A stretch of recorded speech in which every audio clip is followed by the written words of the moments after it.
Adrian, can I ask you a question? If it had just been the video that had been released a few months ago, and not the 260,000 classified documents, what would you have done then? Absolutely not. And I'm not going to win any friends in the federal government by saying this. You wouldn't have turned them in, you're saying? Say again? You wouldn't have turned them in based on just the video? When I knew about the video, I did not contact anybody regarding his activities. I didn't think that there was anything to be gained by it. When it was the documents, I thought that there was a possibility that they could be recovered, or at the very least, that there could be a reduced probability that they would be released if the government had the opportunity to take prompt action. And I know that this isn't a crowd that's always friendly towards the government. Hell, I haven't always been friendly towards the government. To this day, I'm not friendly towards all arms of the government. Thank you. And I explicitly requested that no FBI agents that were involved in investigating hackers, that nobody that was involved in anything except for investigating computer crimes involved being classified national security systems be involved in the investigation. Those were my terms. That was the only way that I was going to sit down with any investigators and talk to them. And they're like, that's it? Well, sure. And it was a surprisingly pleasant undertaking in the sense that I was never coached when I didn't remember something from the logs. Nobody said, well, are you sure it couldn't have been this way? Are you sure it couldn't have been that way? They simply said, okay, we're going to redact that from the affidavit then. I think that the government behaves themselves better than a lot of people would give them credit for. To set the record clear, I'm not an informant. I'm a witness in a criminal case. It's not that different in my eyes from being a witness in any other case that could involve potential loss of life. Adrian, I mean, you said it's been a pleasant experience for you as working with the government on this, I guess. Bradley Manning, the alleged leaker, is currently sitting in prison in Kuwait, I believe, and he could be locked up for the rest of his life. How do you feel about that? I think that it's a little bit ludicrous to say that Bradley Manning is going to be tortured. We don't do that to our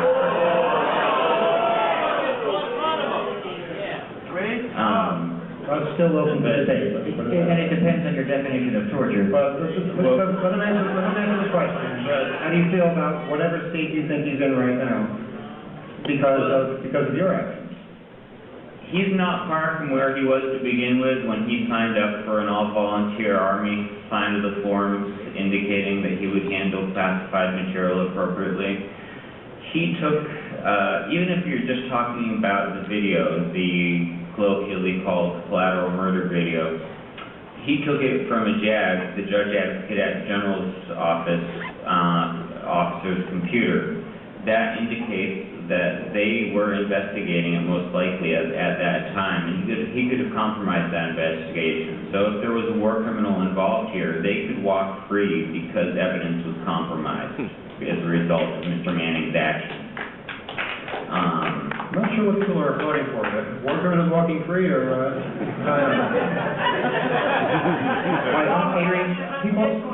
okay, listen, no shouting out. If you want to ask a question, step up to the microphone. If no one's at the microphone now, people on the panel, ask Adrian. I'd like to interject for a second.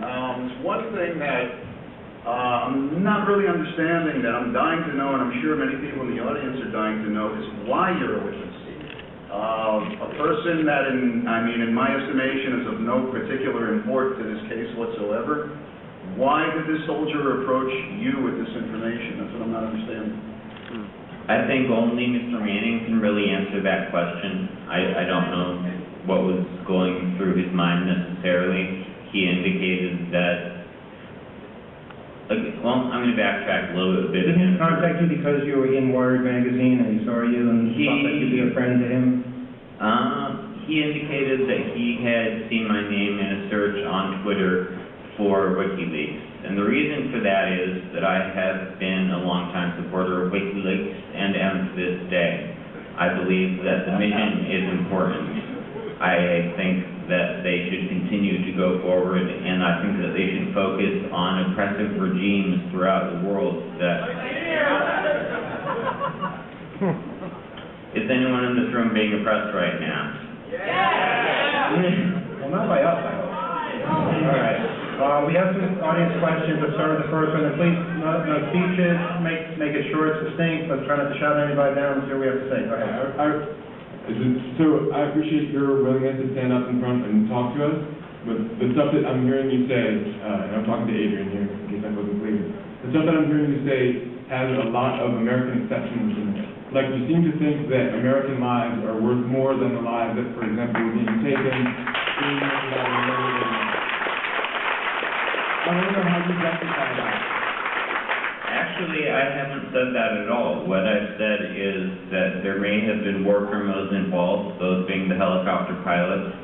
I wasn't there, I can't say for sure, but that there was apparently an investigation going on based on the fact that the video was found in the computer of an officer of the judicial branch of the military, and that investigation may have been compromised. So if anything, I'm saying that there were Americans involved who may have been involved in misconduct based on looking at the video.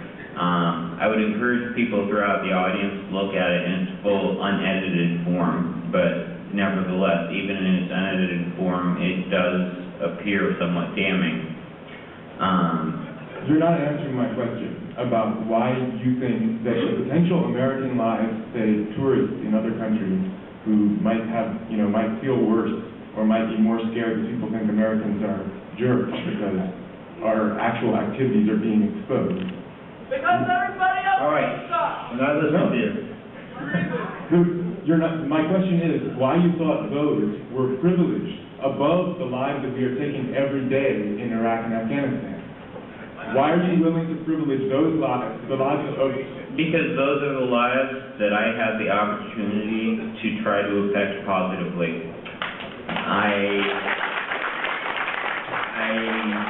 I'm not holding a machine gun. I'm not sitting in Afghanistan. I'm not shooting at people that are in their own hearts and minds trying to follow their own conscience, be it a misguided or be it a correct action. I don't have standing to say.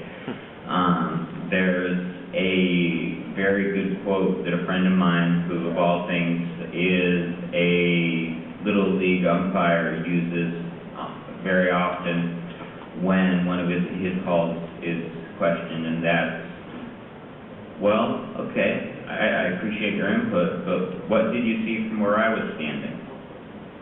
And generally speaking, the answer is not a damn thing, because they were in the bleachers.